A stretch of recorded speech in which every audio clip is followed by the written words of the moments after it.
मेरे मोह की जंजीरें बड़ी दृढ़ हैं, तू इसे तोड़ दे यही मेरी कामना है, किंतु इसे तोड़ते हुए मेरा मन दुखी हो जाता है। मुक्ति मांगने मैं तेरे पास जाता हूँ, किंतु मुक्ति की आशा से भयभीत हो जाता हूँ। तुझ सा अनमोल धन कोई दूसरा नहीं, वो अपने इष्ट देव को कर रहा है, ये मैं जानता हूँ। किंतु जो टूटे फूटे बर्तन मेरे घर में हैं, ये टूटे फूटे बर्तन क्या है, बर्तन रखते थे टूटे फूटे, टैगोर कुछ और बात कर रहे हैं। उन्हें भी फेंकने को दिल नहीं करता, वासनाएं, ये टूटे फूटे बर्तन वासनाएं, उत्तेजनाएं, जिन्हें देव समाज की भाषा में नीच अनुराग, नीच गतियाँ कहते, उन्हें भी फेंकने को दिल नहीं करता। जो आवरण, आवरण कहते पर्दे को, जो आवरण शरीर पर पड़ा है, हृदय पर पड़ा है, वो धूल धूसर है, वो मृत्यु के शाप से ग्रस्त है। मेरा मन उसको धिक्कारता है, मेरे ऋण का अंत नहीं है। ऋण है, काहे का ऋण है? लोगों से पाई हुई सेवाएं का। बड़े आदमी जो होते हैं, वो टैगोर ने, आइंस्टाइन ने भी कहा कि मैं जो कुछ हूँ वो अपने साथियों की कृपा से हूँ, उनकी वजह से हूँ। मेरा अंदरूनी और बैरूनी सारे का सारा समाज की वजह से है, बाहर की वजह से है। तो भी मुझे इससे लगाव है, मेरे ऋण का अंत नहीं। मेरे खाते में अनेक जनों की रकमें जमा हैं, मेरी लज्जा की कोई सीमा नहीं है। अरे टैगोर क्या मांग, मेरी लज्जा का कोई सीमा नहीं है। मेरे खाते में अनेक जनों की रकमें जमा हैं। खाते में अनेक जनों की रकमें वो उधार लेते थे। अरे जो उपकार पाए हैं समाज से, इंसानों से और लोगों से, उनका कहते ऋण नहीं। तो भी मुझे, मेरा मन उसको धिक्कारता है, वो धूल धूसर है, मृत्यु के शाप से ग्रस्त है। मेरा मन उसको धिक्कारता है, तो भी मुझे उससे लगाव है। मेरे ऋण का अंत नहीं, मेरे खाते में एक जनों की रकमें जमा है। मेरे जीवन की विफलताएं बड़ी हैं, मेरी लज्जा की कोई सीमा नहीं है। फिर भी जब कल्याण की भिक्षा मांगने तेरे सामने आता हूँ, तो मैं मन ही मन में इस डर से कांप उठता हूँ, कहीं मेरी भिक्षा स्वीकार ना हो जाए। अरे क्या नक्शा खींचा टैगोर ने, ये हम सब का है। मैं आपको बताऊं, सारी ह्यूमैनिटी की बात कर रहे हैं। फिर भी जब कल्याण की भिक्षा मांगने तेरे सामने आता हूँ, तो मैं मन ही मन में डर से कांप उठता हूँ, कहीं मेरी भिक्षा स्वीकार ना हो जाए। मेरे शरीर और हृदय पर मैले अच्छावन तू उतार ना ले, कपड़े जो कुछ मैला है, जो कुछ नीच गतियाँ हैं, तू उतार ना ले। मेरी बंधन श्रृंखला को तू तोड़ ना दे। मुझे लगता था ये पढ़ के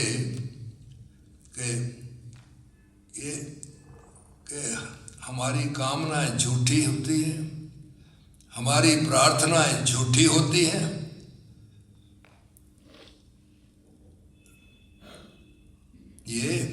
ये टैगोर की बात मैं कर रहा हूँ, किसी साधारण आदमी की बात नहीं कर रहा। मानवता की हाल क्या है? जॉर्ज बर्नार्ड शॉ को भी, वो भी नोबेल प्राइज था मिला हुआ, नोबेल प्राइज इनको भी, टैगोर को भी मिला हुआ था। तो वो कहता है कि बचपन की बात उसने लिखी है अपनी जंग के बाद। उसने कहा मुझे ऐसे लगता है कि जैसे सारी दुनिया के पागल हमारी पृथ्वी पे आ गए हैं। यह जॉर्ज बर्नार्ड शॉ की बात है, हमारी पृथ्वी पर आ गए हैं।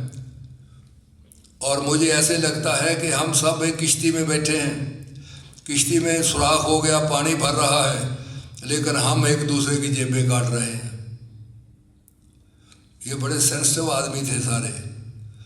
तो ये जब टैगोर बात करता है, तो फिर लोगों के कान खड़े हो जाते हैं। जैसे कहते हैं ना, जब आइंस्टाइन कहता है कि दुनिया में दो बातें लिमिटलेस हैं, एक बात के साथ हम इत्तेफाक करेंगे, दूसरी बात से नहीं करेंगे। एक बात वो कहता है कि नेचर जो है वो लिमिटलेस है, कहीं आप खाते कर सकते हैं कि यहाँ से 50 किलोमीटर आगे वो नेचर ख़त्म हो जाती है, लिमिटलेस है। दूसरी बात आइंस्टाइन कहता है कि मनुष्य की मूर्खता भी लिमिटलेस है। ये जब जो बातें आइंस्टाइन कहता था तो दुनिया के बड़े बड़े जो विज्ञानी थे और थे तो वो सोचते थे कि आइंस्टाइन बात कहता है।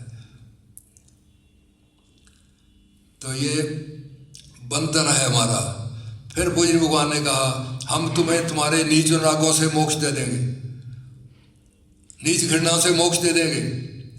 और फरमाया बुद्ध भगवान ने कि कोई व्यक्ति नहीं है जो हमारे संपर्क में आया हो वो पहले से बेहतर ना हो गया हो। इसी दुनिया को बनाने की तो बात है गुरु महाराज की सारी। और कोई ऐसा व्यक्ति नहीं है जो हमसे दूर हो गया हो और पहले से नीच न बन गया हो। तजर्बे किए हैं लोगों ने, देव समाज में तजर्बे किए हैं। वैसे तो कि जिंदगी में इस तरह तय की है हमने मंजिलें।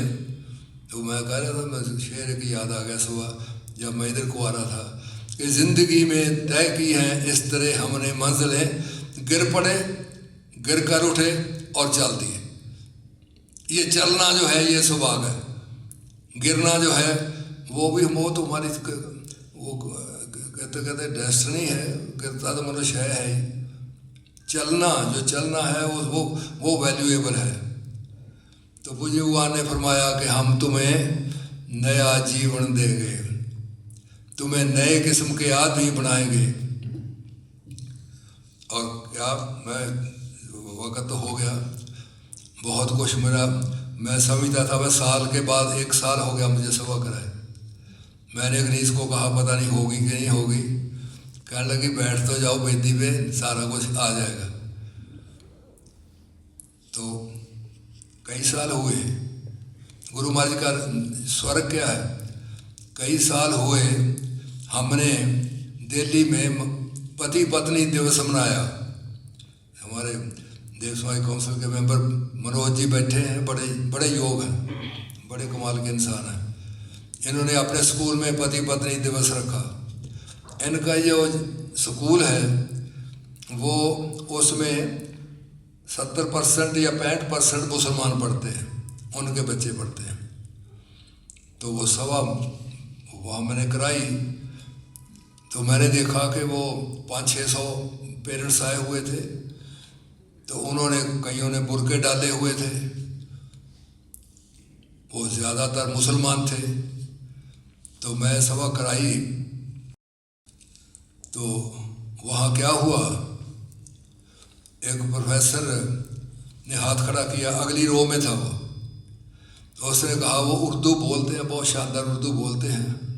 उसने कहा मैं दिल्ली यूनिवर्सिटी का प्रोफेसर हूँ, मैंने सारी दुनिया घूमी है, मैंने ऐसी सभा कभी सुनी नहीं। और ये कहा वो अगली सीट के ऊपर मेरी बेगम साहबा तशरीफ रखती हैं। और फिर चुप कर गया और फिर कहा कि मैं बताना चाहता हूँ कि मैं अच्छा खामद नहीं हूँ। और ये कह के उनका दिल भर आया और वो उतर गया स्टेज पे। उसकी पत्नी बैठी थी, उसके कंधे के ऊपर हाथ रखा, वो भी रो रही थी, प्रोफेसर भी रो रहा था। वो जो आंसू थे वो कई जुल्मों की दास्तान बयान कर रहे थे। तो अच्छा खामद नहीं हूँ। बाद में मुझे मिले, बड़ी बातें की उन्होंने। और फिर एक और प्रोफेसर आए, उसने कहा जी कि मैं ये सभा सुनी है तो मैं आपसे बेनती करना चाहता हूँ। ये मुसलमानों का जो चक्कर चल पड़ता है ना, ये इसलिए कि अपना आप नज़र नहीं आता, दूसरे का ही नज़र आता है सारा कुछ। उसने कहा साहब आप हमारे मोहल्लों में ये सभाएं कराएं। मुसलमान थे वो, और आप हमारे घरों में सभा कराएं। कहते हमारे जो घर में स्त्री हैं साहब वो आपसे पर्दा नहीं करेगी, आपसे पर्दा नहीं करेगी। और फिर स्टेज के ऊपर आए फ़ोटो खिंचाने के लिए। एक पति पत्नी आए और नया ब्याह किया हुआ था उन्होंने, उनके हाथों के ऊपर मेहंदी लगी हुई थी। तो वो दोनों आए तो उसने, स्त्री जो थी उसने पर्दा वो ऐसे कर दिया और कहा, साहब हम आपके साथ फ़ोटो खिंचवाना चाहते हैं। मैंने कहा खिंचवाइए। फिर उसने कहा, साहब हम आपका हाथ पकड़कर फ़ोटो खिंचाना चाहते हैं। अरे ये मुसलमान जिनको हम मारते हैं वो हमें मारते हैं। ये देव समाज का कल्चर बिल्कुल भिन्न किस्म का है। इसलिए वो मनोज जी को पता है सारा ही, वो तो लंबी कहानी है, मैं बताना नहीं चाहता सारी। तो वो जो कुछ वहाँ हुआ और जो कुछ खाने के बाद वो मुझे मिले और उन्होंने कहा कि एक दफ़ा हमारे घर में तशरीफ़ तो लाइए। और मैंने सभा में बताया था कि हम नास्तिक हैं, हम मानते नहीं हैं ईश्वर को। तो एक ने मुझे कहा कि आज पहले दिन हमने मुसलमान देखा। मेरा हाथ पकड़ा उसने, बुजुर्ग था, कहते पहले दिन सच्चा मुसलमान देखा आपके रूम में। आप कहते हैं आप मुनकर हैं ईश्वर से, लेकिन आप सच्चे मुसलमान हैं हमारे लिए। तो देव समाज का ये काम है। पूज्य भगवान एक कहा कि, मैंने कहा कि उन्होंने फरमाया कि हम तुम्हें सारे नीच, तुम्हें उच्च भाव पैदा कर देंगे, तुम्हारे सारे नीच अनुरागों से तुम्हें मोक्ष दे देंगे। तुम्हें घमंड से पूज्य भगवान ने कहा हम मोक्ष दे सकते हैं अगर अधिकारी हो गए, शिष्टाचारता से मोक्ष दे सकते हैं, तुम्हारे घमंड से, तुम्हारी जो घृणा है उससे मोक्ष दे सकते हैं। कहते ये बीमारियां हैं तुम्हें। पूज्य भगवान ने कहा ये बीमारियां, इनका इलाज हो सकता है। कहते घमंड का इलाज हो सकता है, स्वेच्छाचारता का इलाज हो सकता है, नीच घृणा का इलाज हो सकता है, स्वार्थ का इलाज हो सकता है। ये स्वार्थ मनुष्य को खाए जा रहा है। इसलिए पूज्य भगवान ने, ये फोटो है, थोड़ी सी बात बताऊंगा उनकी। ये उनको हम श्रद्धेय श्रीमान देवत सिंह जी कहते हैं। वो पहले इधर से दरमियान वाली। ये कौन है? ये भी जट सिख है बजाव के। ये थॉमसन इंजीनियरिंग कॉलेज से इन्होंने इंजीनियरिंग की थी और इंडियन स्टूडेंट में वो टॉप किए थे। एक गोरा जो था उनसे आगे था। ये गवर्नमेंट स्कूल फिरोजपुर में पढ़े थे। उन दिनों वहाँ अमेरिकन प्रिंसिपल था। वो कहा करता था he is genius, Mister Atar Singh is a genius. और पैराडाइज लॉस्ट और पैराडाइज रिगेन मिल्टन की वो उन दिनों उन्हें ज़ुबानी याद थी। ऐसे इंसान थे। और फिर आए, बड़ा आते ही निकलते ही ओवरसीर की मिल गई नौकरी और कुछ दिनों में उन्होंने बढ़ जाना था। उनके भतीजे रतन सिंह जी गिल कहा करते थे कि मैंने एक दफ़ा ताया जी को कहा कि ताया जी अगर आप सर्विस में रहते तो आपके कई लाख रुपया आज का पेंशन होती। आपने तो वैक्सीन पता नहीं क्या रिटायर होना था।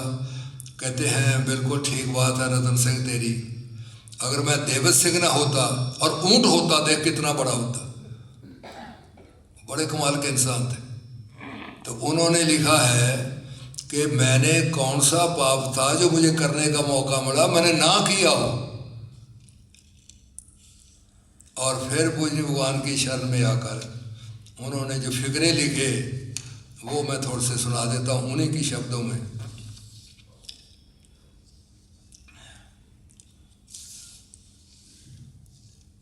ये मुश्किल बहुत है। तब देख के मरीज हो गए। देव समाज के तो हालत नहीं थे।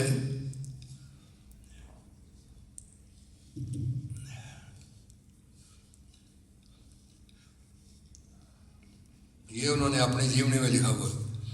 महाविनाशकारी नीच गतियों के संबंध में मोक्षदायिनी साधन करने की महादुर्लभ सामर्थ्य को पाकर और इन साधनों के द्वारा अपने जीवन के लिए विनाश के बहुत से मार्ग बंद और अपने कितने ही हित के स्रोत खुले देखकर मैं बता नहीं सकता कि मैं अपने आप को किस कदर सौभाग्यवान महसूस करता हूँ।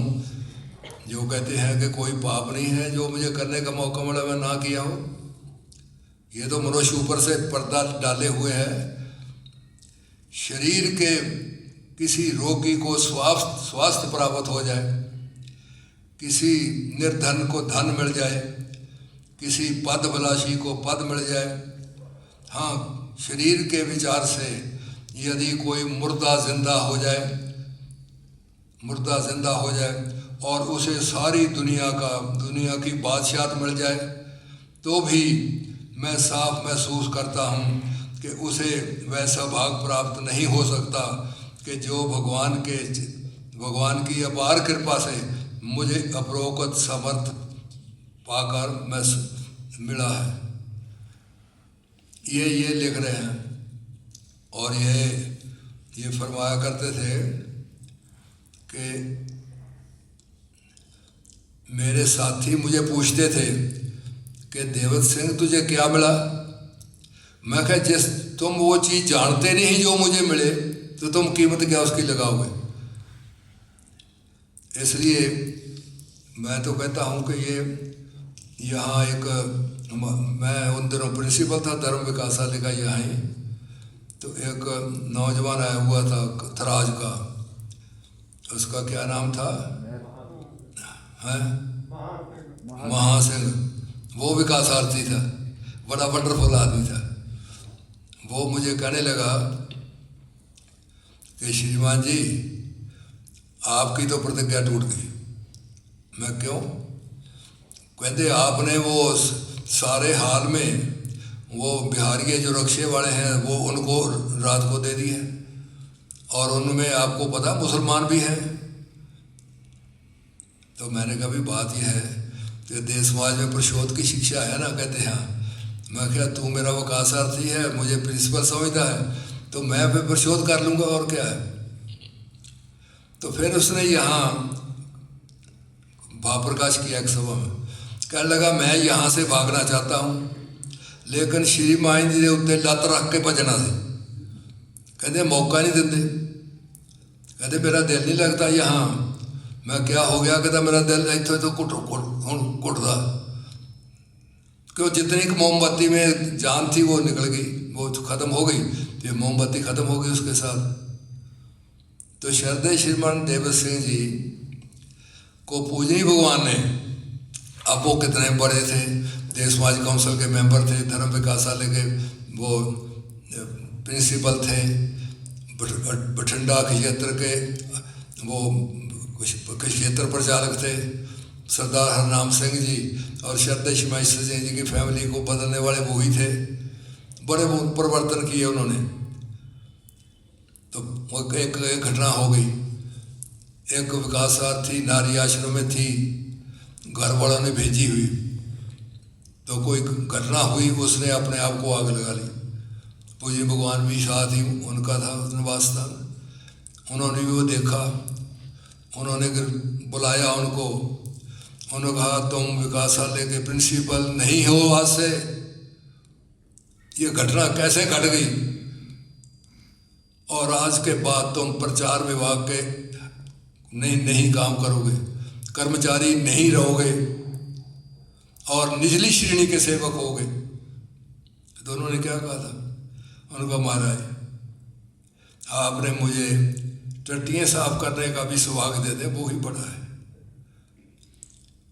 और महीने के बाद फिर बहाल हो गए। पूज्य भगवान ने फरमाया था उनकी डेथ के ऊपर, घमंड से पूर्ण मोक्ष, मिथ्या से पूर्ण मोक्ष, शिष्टाचारता से पूर्ण मोक्ष, मोह बंधन से पूर्ण मोक्ष। कहा मेरे ऐसे मेरा शिष्य था, ये गैर मामूली साधक था और इसने गैर मामूली करिश्मे किए मेरे देव प्रभावों को लाभ करके। वो कहते थे कि मैं कई दफ़ा जब परिवर्तन का होते हैं तो वो जाट थे, उस मसाले में बेच देते थे। कहते जैसे जाट का कुत्ता होता है ना, वो बैल जब जाते हैं शहर को तो उसको कुत्ते उसको पड़ते हैं, तो वो उन कुत्तों से बचने के लिए उसके नीचे घुस जाता है अपने उसके गाड़ी जो होती है, और कुत्ता ये समझता है गाड़ी में खींच रहा हूँ। तो कहते मेरी कई दफ़ा ये हालत हो जाती है।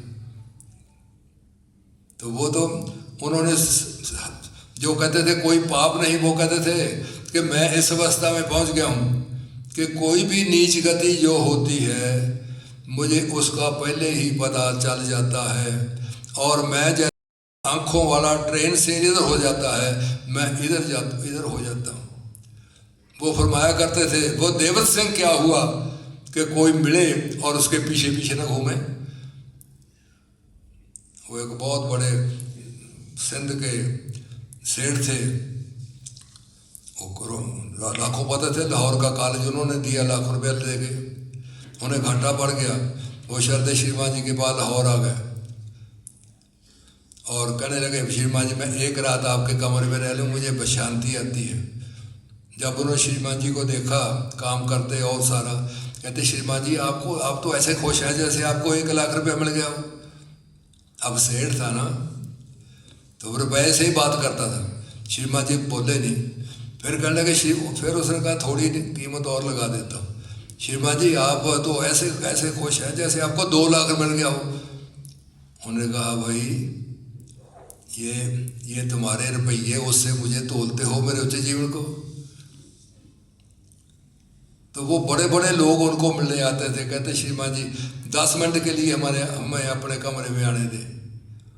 वो जो कहते थे कोई पाप नहीं है। पूज्य बुआ ने कहा ये मॉडल है मेरा, ऐसे मॉडल हम तैयार कर देते। तो इसके लिए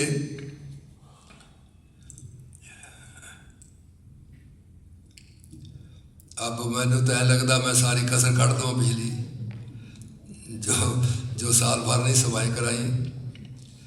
तो लेकिन मैं वक्त हो गया काफ़ी, तो ये कह के बात करता हूँ बंद कि ये जो दुनिया पूजी भगवान ने बसाई है, ये जो पूजी भगवान ने कहा मैं इसी दुनिया में स्वर्ग लाना चाहता हूँ, तो ये स्वर्ग की बातें मैंने आपको बताई हैं। एक घटना बता के बंद करता हूँ। मैं मोगे में था, वहाँ उधर वो कासाली का प्रिंसिपल था, तो वहाँ एक मास्टर टहर राम जी आए, सिंधी, उधर से रहने के लिए। वो कासाल में लोग रहते थे, वो बड़ी उम्र के थे, 80 साल के करीब उनकी उम्र थी। तो उन्होंने मुझे लेटर लिखा कि मैं पिछला बाकी का जीवन जो है वो कासाले में आपके पास आना चाहता हूँ। मैं हमें खुशी होगी, ज़रूर आए। तो मैं हर रोज़ उनको मिलने के लिए जाता था, सुबह तो पहले उनको मिलता था। एक दिन मैं गया, मैंने देखा मास्टर टहर राम जी, ये दुनिया में नहीं घटना ऐसे मिलेगी कि कुछ बातें कर रहे हैं। मैं ये देख कर के कोई मिलने वाला आ गया होगा मास्टर जी को, इसलिए मैं फिर आता हूँ। तो मैं 1 घंटे के बाद फिर गया, तो मैंने कहा मास्टर जी आप कैसे बातें कर रहे थे? कहने लगे, बच्चों की तरह हंसते थे। कहते श्रीमान जी ये जो मेरा घुटना है ना, मेरी टांग टूट गई थी। मैं कहा फिर? तो मैं फिर इसको शाबाशी देता था कि शाबाश देख इतनी देर तूने निकाल दी, बस अब तो साल 1.5 की बात है, तूने तो मैंने बड़ी सेवा पाई है। कहते मैं इसको शाबाश देता था। तो मैंने कहा कमाल का आदमी है, शाबाश देता है। मैंने एक दिन कहा मास्टर जी आप अकेले रहे, आपने अपनी सारी जायदाद ज़मीन जो थी वो बेच के देव समाज को पैसे दे दिए, और आपके पास जो टीचर की पेंशन थी वो उसमें गुजारा करते हैं। आप इतने हरे भरे कैसे हैं? ना आपको सत्संग मिलता है, ना आप उधर सारे बॉम्बे की तरफ घूमते हैं, वहाँ देव समाज के लिए दान एकत्र करते हैं, लोगों को अखबारों के गाहक बनाते हैं, सारा लिटरेचर सिंधी में आपने छुपाया। कहने लगे श्रीमान जी मैं आपको बात बताऊं? मैं क्या बताओ? कहते मैं जब अकेला होता हूं तो मैं शरद श्रीमान ईश्वर सिंह जी का पत्र मैं आपको सुनाऊं? मैं क्या आपने रखा हुआ है? कहते नहीं मुझे ज़ुबानी याद है। तो पत्र सुनाने लग जाते विशेष सम्मान के योग मास्टर टहर राम जी, आप अपनी सेहत का ध्यान रखिए, आप बहुत कीमती आत्मा हैं, वो सारा पढ़ के सुनाते। फिर किसी और धर्म संबंधी का सुनाते, फिर हंसते उच्ची सी। श्रीमान जी मैं तो रोज़ संगत करता हूँ। मैं कहा हम काहे की संगत करते हैं? निंदा की, चुगली की, और क्या क्या बताऊँ, वो इसकी करते थे। इसलिए एक दिन मुझे बुलाया, जो मैं बात बताने लगा हूँ, तो मुझे कहने लगे श्रीमान जी आपको पता है मैं अपने काम सारे करता हूँ। मैं कहा मैं देख रहा हूँ सारे, आप कराते ही नहीं हैं। मैंने कहा था कि आपको एक हल पर रख देते, कहते नहीं मैं जब तक हूँ नहीं, मुझे ज़रूरत नहीं है। तो कहते इतने उन्होंने वो कार्ड रखे हुए। मैंने कहा ये क्या है? कहते ये इसमें आपको ज़्यादा नहीं कुछ करना, थोड़ा सा फिल इन दी ब्लैंक कर देना है। मैं क्या है? उसमें ऊपर लिखा हुआ था ऊपर मास्टर टहर राम देव समाजी सौभाग्यवान। आपको ये जानकर बड़ा दुख होगा कि फलां डेट को मास्टर टहर राम जी की डेथ हो गई, इसलिए आप उनके श्राद्ध के ऊपर पहुंचने की कृपा करें। कहते श्रीमान जी मैंने ये डेटें भी लिख दी हैं, किस जो बीच में ये ऊपर से आपने वो डालनी है, किस डेट को जो डेट है वो आपने डालनी है, बाकी मैंने लिख दिया। अरे कोई आदमी अपनी मौत का लिखता है? हम तो मौत से इतना डरते हैं जिसका कोई हिसाब नहीं। मास्टर टहराम कहता सब कार्ड लिख दिए श्रीमान जी, और हंसे बड़े। कहते बेफिक्र हो गया श्रीमान जी, अब मरते हो। फिर मैं क्या ये आदमी कमाल का है, ये मैं क्या ये तो चिता तक जाने को तैयार है अपनी। बेफिक्र गुरु महाराज ने कर दिया, सारा कुछ समाज को दे दिया। तो इसलिए जो फिर देव समाज में रहना चाहते हैं तो त्याग से ही रहा जा सकता है। वैसे तो आप ही हमारा दिल उदास हो जाता है। इसलिए अब ये पूज्य भगवान के लिए जो उन्होंने बसाने की है कृपा इस दुनिया में स्वर्ग की, उसकी ज़रूरत है बहुत बड़ी। क्योंकि बगैर करैक्टर के, बगैर उच्च जीवन के, बगैर आत्म बोध के, बगैर गुरु महाराज की वो आकर्षण के ये जीवन नहीं लाभ हो सकता। ये हम इसको छोड़ जाते हैं। इसलिए बहुत बहुत धन्यवाद आप सबका, आपने दर्शन दिए। मैं तो धन धन हो गया आपको देखकर सब आते ही। और अब भी अब मैं चिंता बैठे बैठे चली कि अब मैं इतवार की सभा करा दिया करूँगा इधर आके। वो जो इन्होंने बहुत अच्छा भजन गाया, तो बहुत बहुत धन्यवाद है। अब हमारा दूसरी सभा क्या है?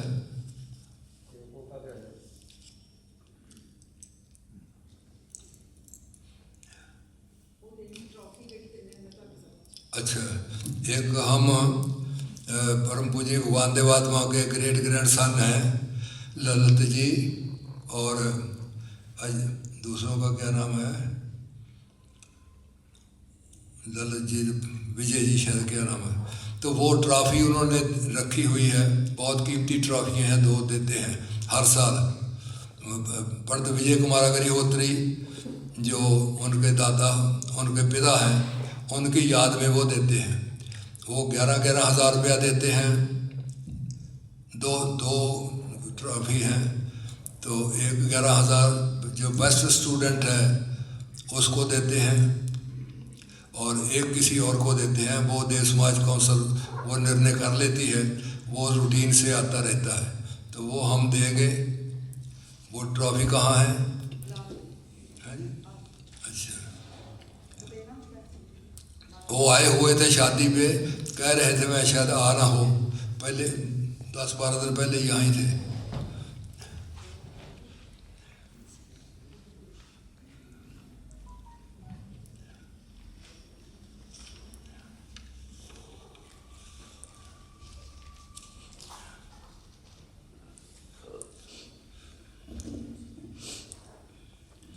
मेरे बहुत ही सम्मान और श्रद्धा के योग माननीय सेक्रेटरी साहब ने आज जो सभा करवाई वो बहुत ही देर बाद, 1 साल बाद हमने सुनी है। और थोड़ा सा सुबह लग रहा था, लेकिन मैंने वही कहा कि आपकी जो गुरु महाराज जी के लिए श्रद्धा का पैमाना जिससे आप देखते हैं वो इतना बड़ा है कि आप जब वेदी पे बैठेंगे तो आपको कोई ठंड या कोई चीज़ महसूस नहीं होगी। और मैं वही देख रही थी कि ठंड तो क्या, आपने पानी भी नहीं पिया। तो वो एक जीवन का परिचय है जो इतने सालों तक आप गुरु महाराज जी के शरण में रह के ही अपनी तसल्ली पाई है। तो आपका बहुत बहुत धन्यवाद। अब जो अगला प्रोग्राम है उसमें 2 कॉलेजेस हमने चुने हैं, जिसमें एक है ये वो उनको देते हैं जो स्टूडेंट्स नीडी हैं लेकिन टॉप पे भी हैं। उनके लिए उन्होंने ये ट्रॉफीज़ 11,000 के इनाम रखे हैं। तो एक देशमाज कॉलेज फॉर वुमेन फिरोजपुर और एक देशमाज कॉलेज ऑफ एजुकेशन फिरोजपुर, ये लास्ट ईयर माननीय नटराजन जी के दिल्ली और गुड़गांव गई थी, तो इस साल फिरोजपुर में है। ये हर साल सोच के किसी ना किसी स्कूल कॉलेज के स्टूडेंट्स को जाती है। तो एक और 11,000 का इनाम इस साल शुरू होने जा रहा है। वो माननीय मानविंदर जी अपने पिता की याद में वो देशमा स्कूल में एक फंक्शन में गए थे, तो वो बहुत प्रभावित हुए, लेकिन किसी कारणवश वो बीमारी के कारण इस साल उनको छोड़ गए। तो उनकी याद में 11,000 का वो भी, लेकिन वो देशमाज स्कूल को ही देना चाहेंगे जिनमें उनके पिताजी गए थे। तो उस बच्चे का भी हमने चुनाव किया हुआ है। हाँ जी, हर साल देंगे। हाँ जी। तो चूंकि स्टूडेंट्स हम नहीं बुला पाए तो प्रिंसिपल्स ही, स्टूडेंट्स तो नहीं बुलाए हमने, इसलिए प्रिंसिपल्स ही आके वो लेंगे। तो सबसे पहले देशमाज कॉलेज ऑफ एजुकेशन के डॉक्टर राजविंदर होंगे इधर, तो आप आ जाएं और स्टूडेंट के बारे में भी थोड़ा सा बता दें। विशेष सम्मान के योग्य सेक्रेटरी देव समाज श्रीमान निर्मल सिंह जी ढिल्लन, मेंबरान देव समाज काउंसिल, मेरे कोलीग्स, श्रद्धावानों, ये हमारी बच्ची है बीएड सेकेंड ईयर, सदैव की जय। बच्ची है BEd second year, roll number 35 यश में, daughter of Shri Rajkumar and Shrimati Neha Devi. Very intelligent and laborious girl, class representative है Punjab university youth and heritage festivals में। ये बच्ची है टीचिंग ऑफ मैथमेटिक्स और कंप्यूटर साइंस की, लेकिन फाइन आर्ट्स की आइटम्स में poster making, rangoli making second prize इसने विन किया और कॉलेज को interzonal, Punjab university interzonal youth and heritage festivals में रिप्रेजेंट किया। ड्यूरिंग पेंडेमिक जो एक्टिविटीज़ ऑनलाइन हुई, डिफरेंट कॉलेजेस में फाइन आर्ट्स के कॉम्पिटिशन्स हुए, उसमें भी इसने प्राइजेस विन किए हैं। कॉलेज की तरफ से जो भी एक्टिविटीज़ ऑर्गेनाइज की हैं एनएसएस के अंडर, पोस्टर मेकिंग, हर जगह पे पोस्टर मेकिंग में इस लड़की ने पार्टिसिपेट किया।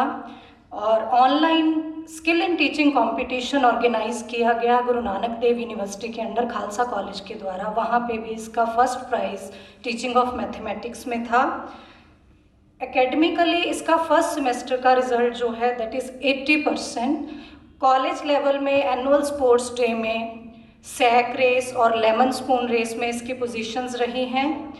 अभी जो प्रेजेंट सिचुएशंस पेंडेमिक से रिलेटेड और डिफरेंट एनजीओ से कोलैबोरेशन में जो भी हमने डेज सेलिब्रेट किए, सभी में पार्टिसिपेशन की है और प्राइज़ विन किए हैं। प्रेजेंटली जो किसान आंदोलन चल रहा है दिल्ली के लिए, उसके लिए भी पोस्टर मेकिंग अपनी टाइम टू टाइम ये डालते हैं हमारे जो ऑनलाइन ग्रुप्स बने हुए हैं। धन्यवाद।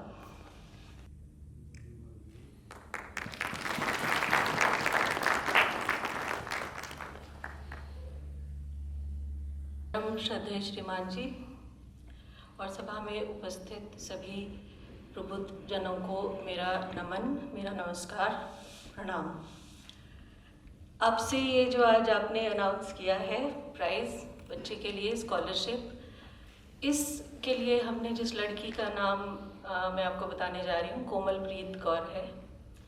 वो बीए फाइनल की छात्रा है और समझती हूँ कि बहुत ही ये उसके लिए सौभाग्य होगा, क्योंकि वो बच्ची खुद काम करके ट्यूशन्स पढ़ा के अपनी फ़ीस निकाल रही थी।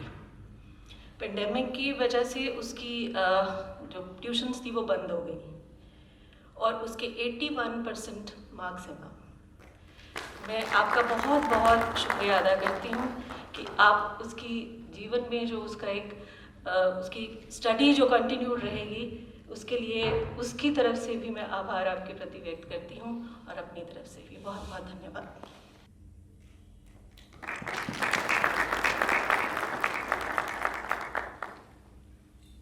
अब मैं मानविंदर जी से अनुरोध करूंगी कि वो आएं और अपने पिता की याद में एक देशमाज स्कूल के मैडम प्रिंसिपल।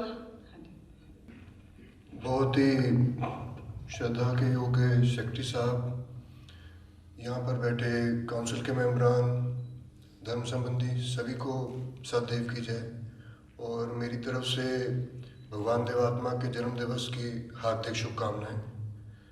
आज मैं यहाँ, जैसे कि मैम ने बताया, मेरे पिता इंद्रपाल सिंह मांगट, उनका देहांत इसी वर्ष 27 जुलाई को हुआ, तो उनकी याद में कुछ छोटी सी सेवा की जाने की जो हमने सोचा है, उस वजह से आज मैं आपके समक्ष खड़ा हूँ।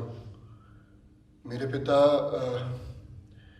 काफ़ी समाज के लिए सेवा का उनका बहुत जज्बा रहा शुरू से ही, चाहे वो गांव के बेटियों की शादियां हों, चाहे वो बच्चों की पढ़ाई हो, या मंदिर गुरुद्वारे की निर्माण में भागीदारी हो, या फिर अभी जैसे मार्च में ही कोरोना के चलते हुए गांव की और आसपास के गांव की सारी सैनिटाइजेशन का काम हो, तो उन्होंने बढ़ चढ़ के जो भी उनकी ड्यूटी समाज ने लगाई, उन्होंने बढ़ चढ़ के उसमें हिस्सा लिया हर वक्त।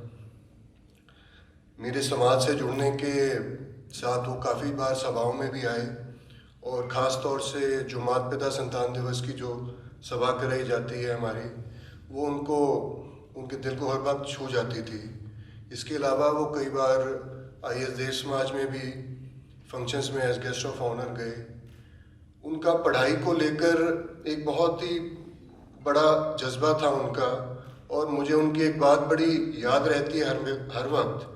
उन्होंने जो कहना मुझे कि बेटा सब कुछ वंडिया जा सकता है, पर जो तुसी पढ़ लिया वो थोड़े तो कोई नहीं बन सकता, वो थोड़े नाल ही रहूगा। सो उनकी इसी जज्बे को ध्यान में रखते हुए हमने सहपरिवार ये तय किया है कि प्रत्येक वर्ष हम एक बच्चे की स्कॉलरशिप की जो जिम्मेवारी है हम लेंगे सरदार इंद्रपाल सिंह मांगट स्कॉलरशिप के अंतर्गत, और IAS देव समाज स्कूल को ये स्कॉलरशिप दी जाएगी। सो मैं अनुरोध करूँगा कि प्रिंसिपल मैडम आके लें।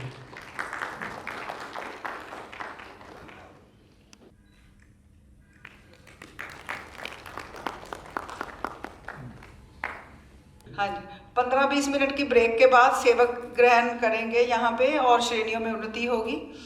तो उसके बाद फिर लंच थोड़ा करने नीचे 1 बजे, अभी 1:45 तक लंच लग गया होगा, 1 बजे है लग गया होगा लंच। जो दूर जाना चाहते हैं वो लंच करके जा सकते हैं, और उस लंच के बाद तकरीबन 1:20 तक हम लोग यहाँ फिर से एकत्रित हो जाएंगे। प्रतिनिधि सभा का शब्द ग्रहण समारोह होगा। पाप अग्नि से जो घर घर जलती है रूहें, चहुदिग पाप अग्नि से जो घर घर जलती है रूहें, इन्हें बचने का उससे अब महाधिकार मिल जावे, इन्हें बचने का उससे अब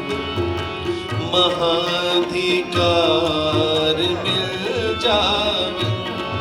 सेवक बनने का इन सब को, सेवक बनने का इन सब को महाधिकार मिल जावे।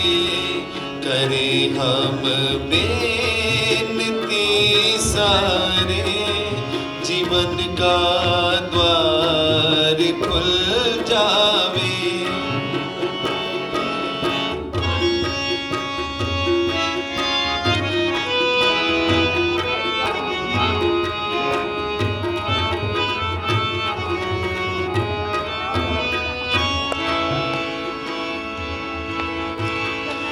गुरुदेव आत्मा जग में धर्म का दान देते हैं।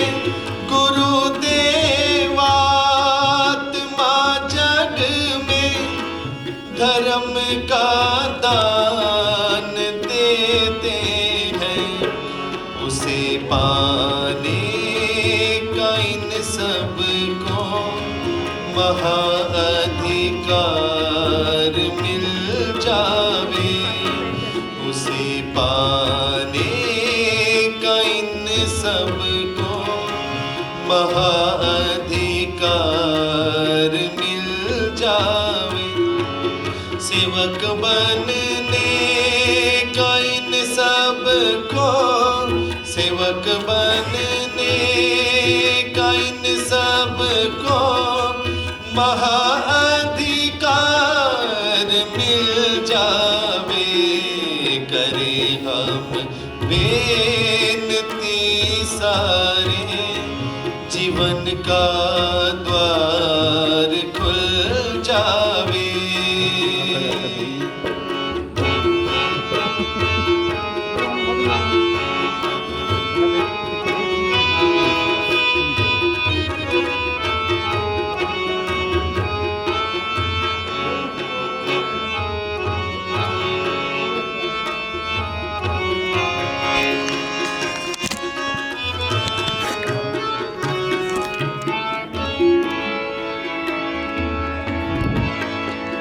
सेवक बनना जो देव गुरु का महासौभाग्य है जग में। सेवक बनना जो देव गुरु का महासौभाग्य है जग में।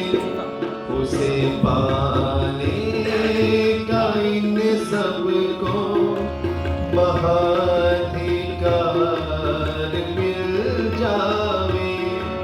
उसे पाने का इन सबको महाअधिकार मिल जावे।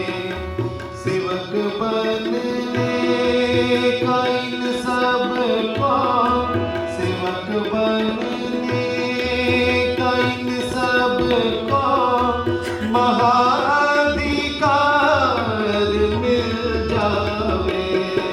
करे हम बेनती सारे, जीवन का द्वार खुल जावे।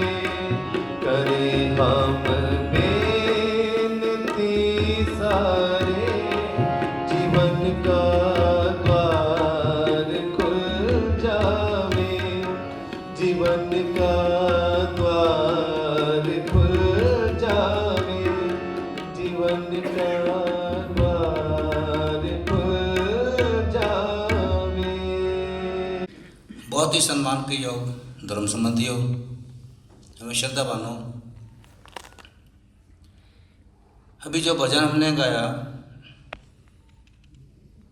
जीवन का द्वार खुल जाए और सेवक बनने का महाअधिकार मिल जाए, बहुत बेहतरीन भजन है और ये जीवन की बहुत बड़ी सच्चाई है। सेवक बनने का महाअधिकार मिल जाए। मनुष्य जीवन के, मनुष्य आत्मा को सतगुरु का द्वार का पता लग जाना ही अपने आप में एक बहुत बेहतरीन विकासकारी घटना है।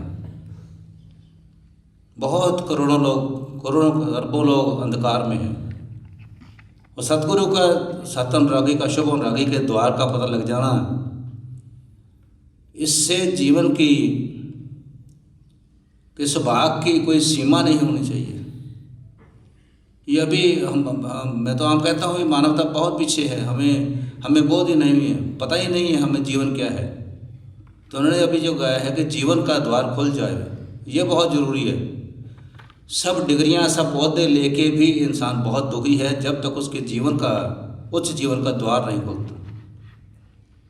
तो ये मैं समझता बहुत बड़ा सौभाग्य है जो हमारे बच्चे आज कुछ सेवक बनने जा रहे हैं और सेवक बनने के बाद जो गुरु महाराज हम देखना चाहते हैं वो श्रद्धेय श्रीमान निर्मल सिंह जी ने आज बहुत डिटेल में बहुत बढ़िया सभा कराई, बहुत अच्छा बताया कि महाराज गुरु हमसे क्या चाहते हैं, हमें कहाँ ले जाना चाहते हैं। वो सारी बुराइयाँ निकालना चाहते हैं, हमें नशों से बचाना चाहते हैं, हमें शिष्टाचार सिखाना चाहते हैं। बेहतरीन जीवन के आयाम ये है। सो इसलिए मैं सबको वेलकम करता हूँ और जिनको ये महाउच्च अधिकार मिल रहा है बहुत खुशी है। मैं एडवांस में ही उनको बधाई देता हूँ और मैं नाम पढ़ूंगा उनके एक एक करके, कृपा करके वो खड़े हो जाए और उनका थोड़ा सा इंट्रोडक्शन हम दें, उसके बाद में फिर उनसे प्रतिज्ञा करवाए जाएंगे। सो ये पहला बच्चा है सौभाग्य। हाँ जी श्रीमान जी।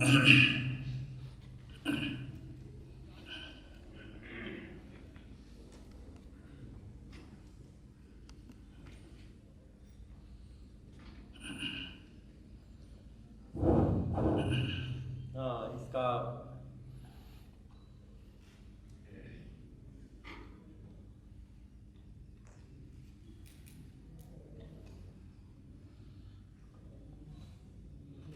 परिचय देने के लिए 2 लाइनें हम कहेंगे कि हमारा पोता है और आज मेरा बहुत बड़ा सौभाग्य है कि मेरा सौभाग्य सेवक बनने जा रहा है।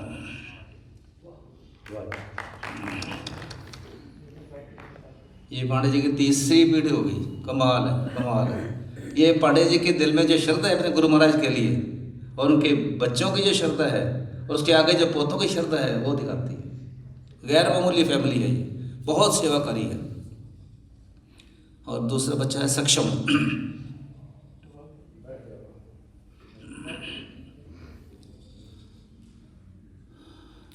राजन जी आपका ही?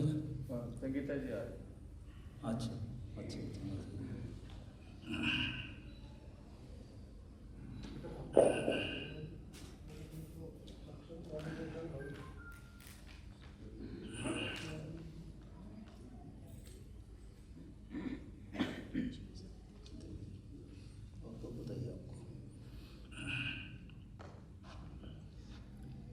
मेरे बहुत ही सम्मान और श्रद्धा के योग धर्म संबंधियों, जैसे कि आप सबको मालूम है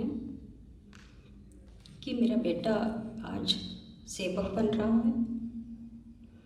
वो मेरा बेटा ही नहीं बल्कि एक अलग अस्तित्व, इंडिविजुअल, परम पूज्य भगवान देवात्मा का आज के बाद सेवक भी है। जैसा कि पता है हम सबको कि इस साल बहुत ही पेनफुल और ऑफुल रहा सारे वर्ल्ड के लिए, and I lost my father in this Covid era. But ये बच्चा मेरे लिए फिर से खुशी ला रहा, क्योंकि ये सृष्टि के सरताज का आज प्रतिज्ञाओं को बोलेगा। इसका बहुत ही कंपैशनेट नेचर है, बहुत केयरिंग और बहुत ही क्लैरिटी है इसके दिमाग में। तो मैं चाहती हूँ कि इसके ये भाव पूरे क्लाइमैक्स तक विकसित हो कर ये गुरु महाराज जी के पर्पस को और ह्यूमैनिटी को सर्व कर सके, ऐसी मेरी कामना है। मैं सक्षम के प्रोत्साहन में आपको थोड़ा सा उसके बारे में कुछ बताना चाहूँगी कि एक बार गुड़गांव में ये 6 साल का था, तब वैसे 3 साल का था जब मैं इसको बिस्किट और दूध खिलाती थी, तो उस बिस्किट और दूध में से थोड़ा सा टुकड़ा नीचे गिर जाता था। तो मैं उसको फिर साफ़ करने के लिए झाड़ू या कोई चीज़ लेकर आती है वाइपर, तो ये कहता नहीं मम्मा आप रुको, ये बिस्किट साफ़ मत करो, चूहा आएगा या कोई और चीज़ आएगी, इसको खाएगी, उसका पेट भरेगा। तो इतना कंपैशनेट इसका अंदर से दिल था। जब ये मतलब दूध बिस्किट खाता होता था, 2-3 साल का था, तब से उसके बाद इसने एक बार हम जब से 6 साल का हुआ तो गुड़गांव में सभा थी परलोक के संबंधियों में, श्रद्धा और सम्मान के योग स्वदेश आंटी जी के परलोक गमन के बाद, तो वहाँ पर सूक्ष्म शरीर की बात कर रहे थे। तो जो बाहर से श्रद्धावान आए हुए थे लोग, तो उन्होंने पूछा कि ये सूक्ष्म शरीर क्या होता है। वो देश माँ जी नहीं थे, तो सक्षम ने फटाक से एकदम बोला कि सूक्ष्म वो होता है जो होता है पर दिखता नहीं। क्लैरिटी एक 6 साल के बच्चे की वी कैन अज्यूम। तो I am really proud of you Saksham today. और एक बात मैं और बताना चाहूँगी, एक बार सभा हो रही थी गुड़गांव में, श्रीमान मनोहर जी सभा करा रहे थे, तो उन्होंने माता पिता संतान के दिवस के उपलक्ष्य में सभा थी, तो उन्होंने सब बच्चों से पूछा, वहाँ पर स्कूल के बच्चे भी थे और भी बच्चे थे संबंधियों के, तो कि आप अपने माता पिता की किस प्रकार से सेवा करना चाहेंगे। तो जब इसकी बारी आई तो इसने बताया कि मैं अपने माता पिता को समय दूंगा। तो कहने का मतलब है कितनी इसकी बारीक सोच है कि सेवा करने का मतलब माता पिता को समय देना भी सेवा करने का अर्थ है। तो बहुत ही ज़्यादा इसके अंदर ये भाव हैं। तो कई बार मेरी तबीयत भी ख़राब हो जाती है तो मतलब ब्रेड टोस्ट हमारे घर में सबको बना के देगा और नमन चाय या कॉफ़ी बनाता है। तो सेवा का भाव भी इसके अंदर बहुत है। मैं चाहती हूँ कि वो भी बहुत अच्छे से इसके अंदर विकसित हो सके। और जब ये छोटा था तो मेरे को कभी गुस्सा आ जाता है इनके ऊपर किसी बात से, नमन के ऊपर, या कुछ कोई सवाल नहीं समझ में आया या कोई मैंने बात बोली तो तब से बोलता था कि मम्मा रिलैक्स। पता नहीं ये दिमाग में इसके वर्ड कहाँ से आया था, मुझे नहीं पता, क्योंकि अभी स्कूल भी नहीं जाता था ये कि मम्मा रिलैक्स। और जब तक मैं हंस नहीं देती थी, स्माइल नहीं कर देती थी, तो ये बच्चा कुछ ना कुछ करता ही रहता था कि मैं स्माइल करूं। तो इतना इसके अंदर ये ऐसा भाव है। तो मैंने अभी कुछ 1 महीना भी नहीं हुआ उस बात को, मैंने अब ये 3 साल का जो था तब क्या करता था, और अभी ये 14 ईयर का अभी हुआ है 14 दिसंबर को ही। तो मैंने इसको पूछा कि मेरे दिमाग में बात आई कि मैं इनको कुछ पूछूं, तो मैंने पूछा समझदार, आप बहुत समझदार हो ना। मैंने कहा समझदार किसको कहते हैं? तो इस बच्चे ने मुझे बताया कि समझदार वो होता है जो अपने काम को सही से करे और जो वो कर रहा है उसकी वैल्यू उसको पता होनी चाहिए, भाई क्या वैल्यूएबल काम ये कर रहा है। तो इस तरह की इसकी समझ है, इसकी क्लैरिटी है और इसका जॉली नेचर है। घर में हम तीनों इतनी बात नहीं करते जितना कि ये करता है, मतलब ना इतना खुश रखेगा, लाइट रखेगा एनवायरनमेंट को। तो आई जस्ट वांट दैट ये बच्चा जैसी इसकी नेचर है, जैसे इसके इस वातावरण में परम पुण्य भगवान देवात्मा की संगत में रहकर और परम पुण्य भगवान देवात्मा के जो उच्च धर्म संबंधी हैं उनसे जो प्रेरणा ये लेता है, तो काश कि इसकी ये शक्ति जो है ज़्यादा से ज़्यादा बढ़ सके और इसके ये भाव और विकसित हो सके। और मैं और भी आप सब भी कोशिश करें कि इसके वो भाव बचे रहें और हम इसके विकास में और ज़्यादा सहयोगी हो सकें। मेरी ऐसी कामना है अपने लिए भी और इस बच्चे के लिए भी। बहुत बहुत धन्यवाद। बहुत अच्छा, बहुत बेहतरीन। मैं ये बताना चाहूँगी कि इनकी नानी ने बहुत, उनका भी मन भर आया था जब उनको पता लगा ये सेवक बन रहा है, तो उन्होंने थोड़ा दान दिया है उसके लिए।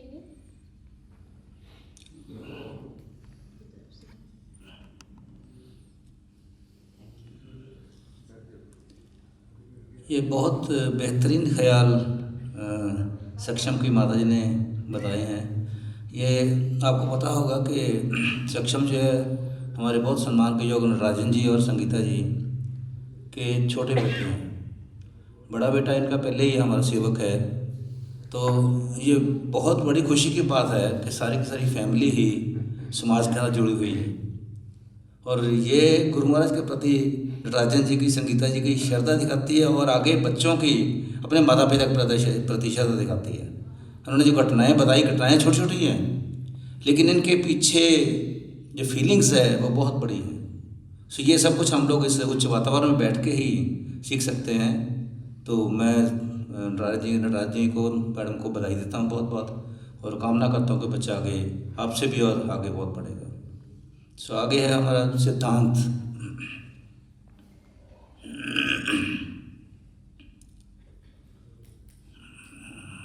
ये हमारे हुक्म सिंह जी हैं, बहुत ही सीजन्ड देशमा जी हैं और बहुत उच्च भाव रखते हैं।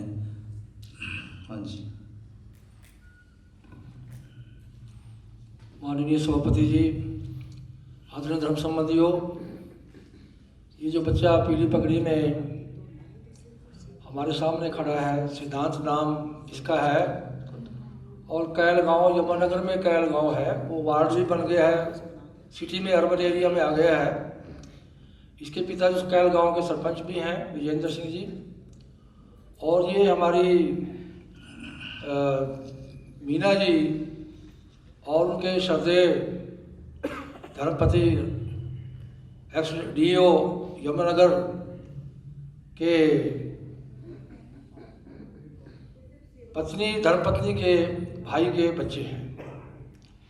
तो मुझे ये कहते हुए थोड़ी भी झिझक नहीं है कि ये परिवार भी देव समाज के इतिहास में एक बहुत बड़ा स्थान रखता है। इनकी श्रद्धेय नानी जी विकासालय की भी विद्यार्थी रही है, उसने बड़े से संस्कार पाए हैं और उनके पिताजी भी श्रद्धेय नारायण जी नारायणगढ़ से बहुत बड़े देव समाज के कर्मचारी तो नहीं लेकिन बहुत वफादार और समर्पित सेवक रहे हैं। तो इनकी जो हेरिडिटी है, इनकी जो वंशानुगत समृद्धि है देव समाज की, वो काबिल तारीफ है। और मैं मीना जी को और श्री राम प्रकाश जी के साथ साथ आप सभी धर्म संबंधियों को इसके लिए बधाई देता हूँ कि देव समाज में एक बहुत ही परिष्कृत और परिपाटी रखने वाला परिवार का उद्भव हो रहा है। आप सबके चरणों में बैठ करके ये भी आप ही की तरह गुरु महाराज के प्रति बहुत संवेदनशीलता से अपना गुरुमा शिक्षा ग्रहण करेगा, ऐसी मैं शुभकामनाएं करता हूँ। बैठिए मेहरबान। और श्रीमान जी बेटी भी है ये वहीं से। अच्छा, हाँ बेटी सुचेता। सुचेता, हाँ जी, हाँ जी। हाँ, ये इनकी कज़न सिस्टर है। आप बैठ जाओ बेटा, सिद्धांत बैठ। इनकी कज़न सिस्टर है। इन्हीं के चाचा जी श्रीमान विजय कुमार जी की ये बहुत ही अच्छी सुपुत्री है, मैं बचपन से इसको जानता हूँ। इनकी श्रद्धेय दादी जी बहन विद्यावती जी, इनको जब छोटी सी थी जब से गोद में लेकर के देव समाज में आती है। देव समाज का ऐसा कोई साधारण अनुष्ठान नहीं रहा है जिसमें इसको जो है उसको बैठने का सौभाग्य न मिला हो।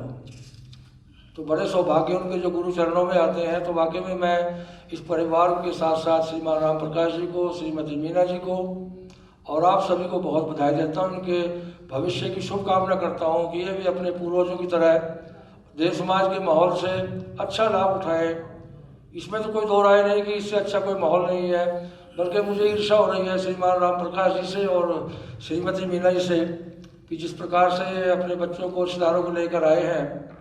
मैं भी अपने किसी परिवार के व्यक्ति को खींच कर लाता तो शायद श्रीमान जी ने मेरी तारीफ तो की है, लेकिन मैं इनके आगे अपने आप को बहुत तुच्छ मानते हुए अपनी गलती को सुधारने की प्रेरणा पाता हूँ। तो और मैं भी अधिक से अधिक वैसे बहुत सेवक सेविकाएँ मैंने बनाई हैं, लेकिन पता नहीं वो कहाँ निकल जाते हैं, फिर नज़र नहीं आते।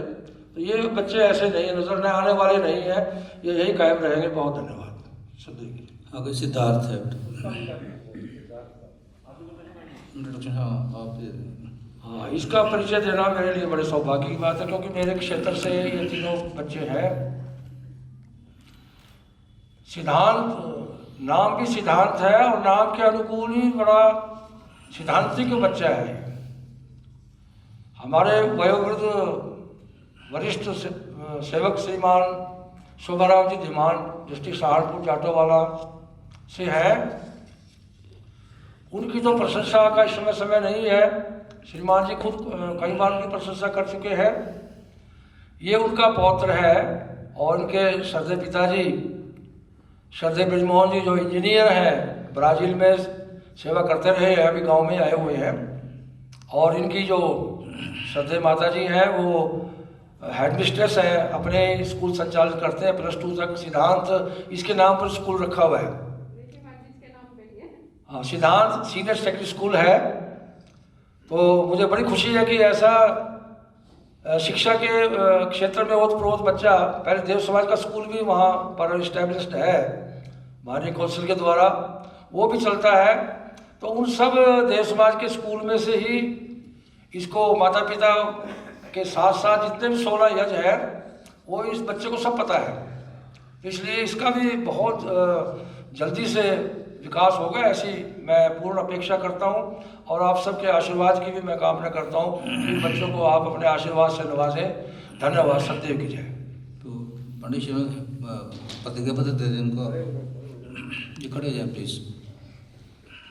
वही एकमात्र सत्यदेव व सच्चे देवता हैं और इसीलिए मैं एकमात्र उन्हीं को सत्यदेव मानता हूँ और उनकी इन सच्ची और अद्वितीय देव शक्तियों से रहित ईश्वर, परमेश्वर, परमात्मा, ब्रह्मा, वह गुरु, हरि, शिव शंकर, विष्णु, रामकृष्ण, अल्लाह खुदा, लॉर्ड गॉड, जरदुष्ट आदि के नाम से जो देवते कहलाते हैं अथवा लक्ष्मी, पार्वती, दुर्गा, काली, शीतला, कालका, ज्वालामुखी, नैना आदि के नाम से जो देवियाँ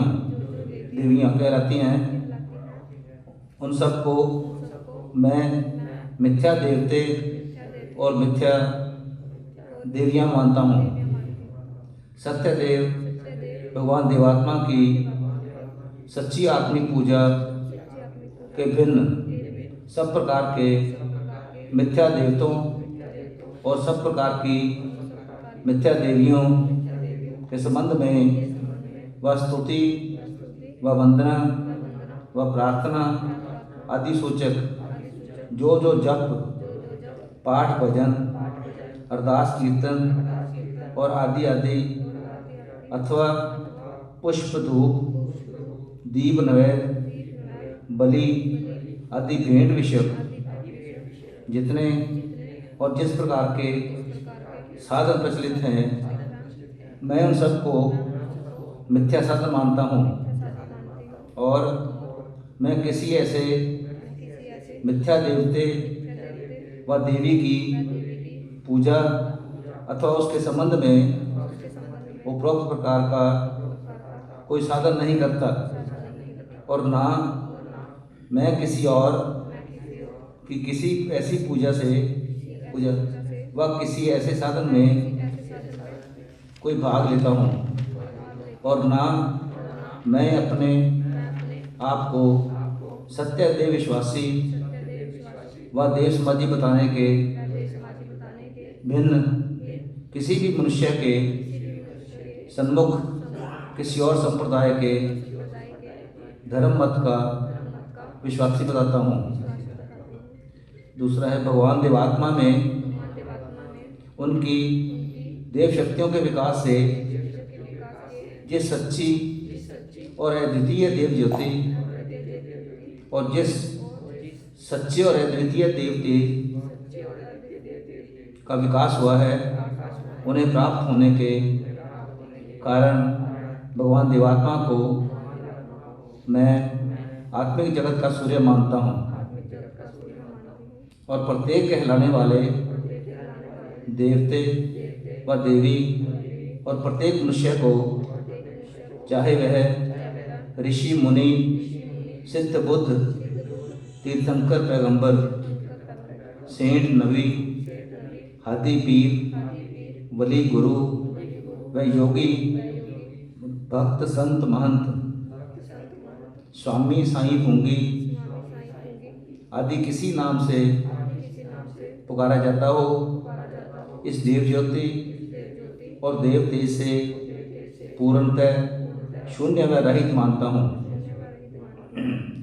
मनुष्य के आत्मा की गठन और उसके जीवन के पतन और पतन से उसकी मोक्ष और उसमें उच्च जीवन के विकास के संबंध में निश्चय मूलक जो सत्य ज्ञान है उसको मैं सत्य धर्म का ज्ञान मानता हूँ और उसके भिन्न मैं किसी और मत का विश्वास को सत्य धर्म का ज्ञान नहीं मानता और मैं भगवान देवात्मा को ही सत्य धर्म का एकमात्र शिक्षक व गुरु व देवगुरु व जगत गुरु मानता हूँ और उनके भिन्न किसी मनुष्य व कहलाने वाले किसी देवता व देवी को सत्य धर्म का शिक्षक व गुरु नहीं मानता। चौथा है, ये जानकर के भगवान देवात्मा देव जीवन को प्राप्त होकर अपने लक्ष्य के अनुसार मनुष्य जगत में जिस सत्य और शुभ का राज अथवा देवराज लड़ना चाहते हैं उसके और जिसके लिए उन्होंने सब प्रकार के आवश्यक समर्पण और त्याग किए हैं, उस देवराज के आने और सब प्रकार की मिथ्या और सब प्रकार के अशुभ के नष्ट होने से ही और उसके द्वारा उससे नीचे के जगतों का सर्वांग कल्याण हो सकता है। मैं भगवान देवात्मा को ही प्रत्येक आत्मा के लिए सर्वांग कल्याणकर्ता मानता हूँ। हाँ, ये तो गुरु महाराज के भगवान देवात्मा के प्रति हो गया। उसके बाद में दुराचारों के संबंध में मैं देव समाज के नियत दुराचारों से 3 मास पहले से विरत हो चुका हूँ और मैं आगामी काल में भी उनसे विरत रहने के लिए निम्नलिखित प्रतिज्ञाएं करता हूँ। पहले, मैं केवल नशे के लिए किसी नशेदार चीज़ यथा भांग, अफीम, शराब, तंबाकू, चरस, चंडू और कोकीन आदि का आप सेवन नहीं करूँगा अथवा किसी इसी अभिप्राय के लिए इन वस्तुओं में से कोई वस्तु भी किसी और को न आप दूंगा और न किसी और से दिलाऊंगा। दूसरा है, मैं मांस व अंडे व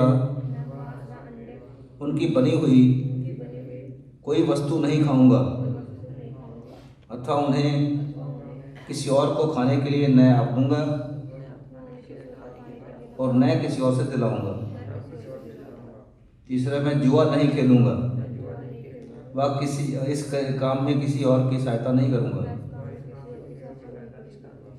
चौथा है, मैं चोरी नहीं करूंगा व इस काम में किसी और की सहायता नहीं करूंगा। पांचवा, मैं किसी से रिश्वत नहीं लूंगा।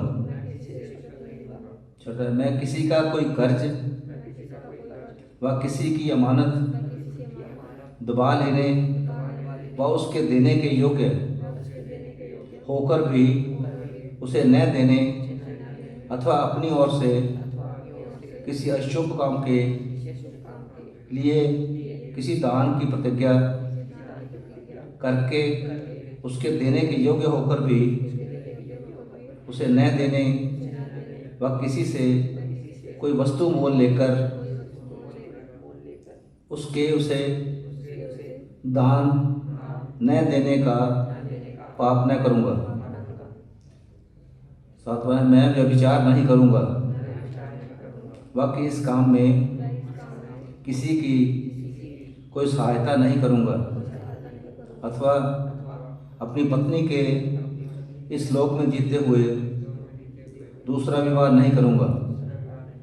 आठवां है, मैं किसी उचित अधिकार के बिना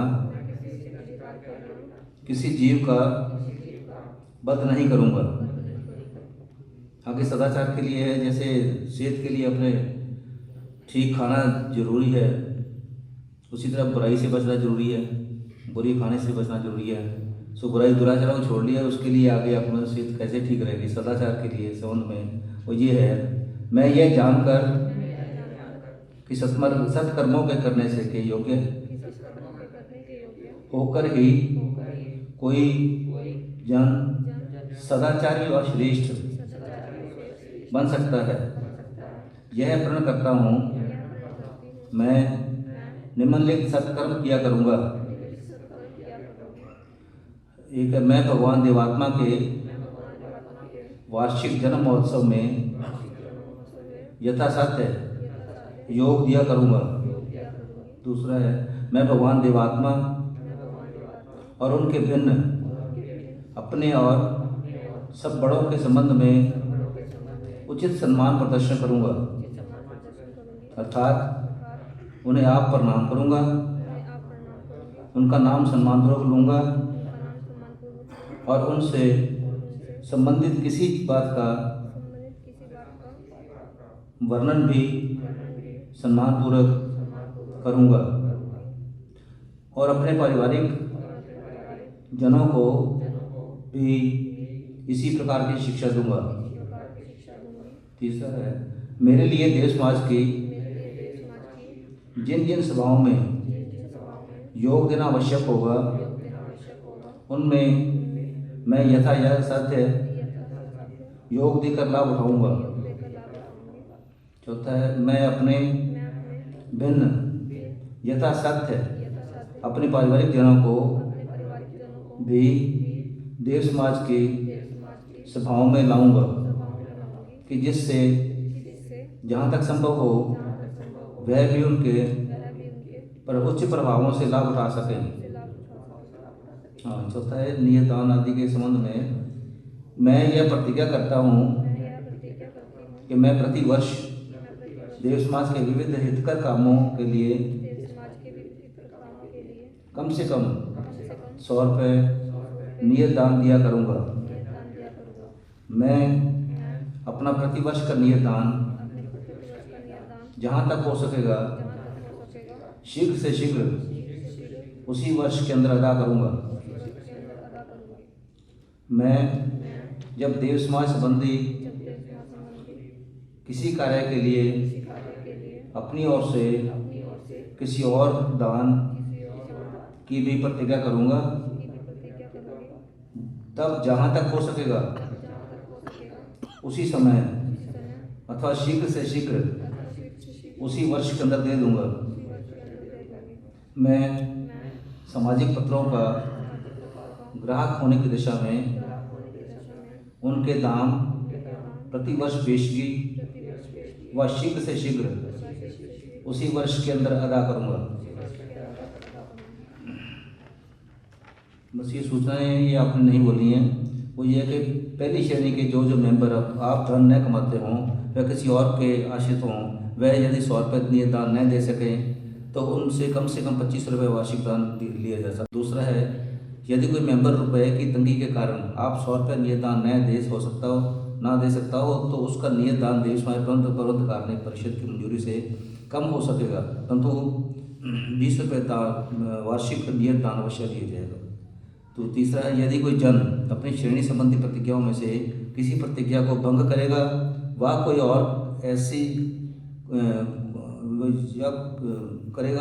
और ऐसी विशेष बात करेगा कि जिससे देश समाज के गौरव को कोई हानि पहुंचती हो तो वह देश समाज की मेंबरी से स्थगित व अलग किया जाएगा।